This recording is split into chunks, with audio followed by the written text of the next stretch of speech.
Okay, CB guys.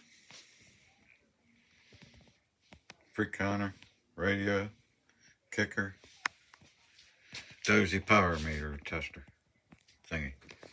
Okay, here's the way I see it. Tell me if I'm wrong. Antenna, copper wire, goes into antenna.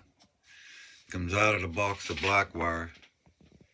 Down next up will be my kicker. Into my kicker on antenna. So here's that wire coming from the meter. See, it's going in that antenna.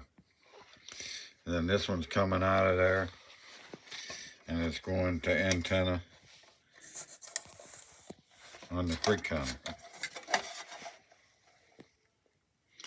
And then it comes out of the freak counter and goes in the antenna on the radio. And if I wanted to put this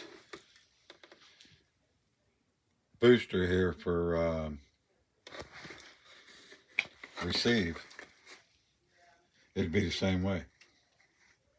Seems to me once you screw, as I remember, once you screw your antenna into this box, everything after that turns to be your antenna wire when it comes out.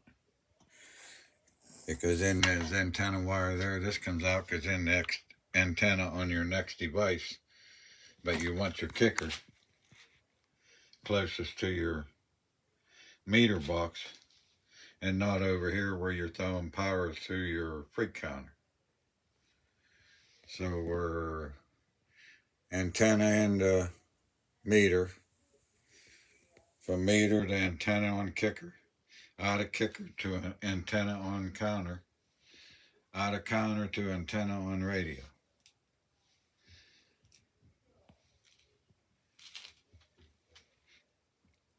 I plan on just putting a jumper in between them two and have it where if I want to check a kicker, I can just put it in line. I'm going to put this freak counter up on the shelf here, which you don't always use, but it wouldn't hurt to have, I guess.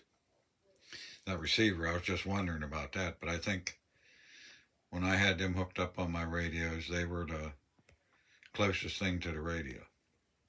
Went out of the back of the receiver right into the antenna of the radio. Just sort of like the freak counter does. If anybody knows what I'm talking about, tell me yes, no, or you're all screwed up. Thank you. Have a good evening. That's my story, and I'm sticking to it.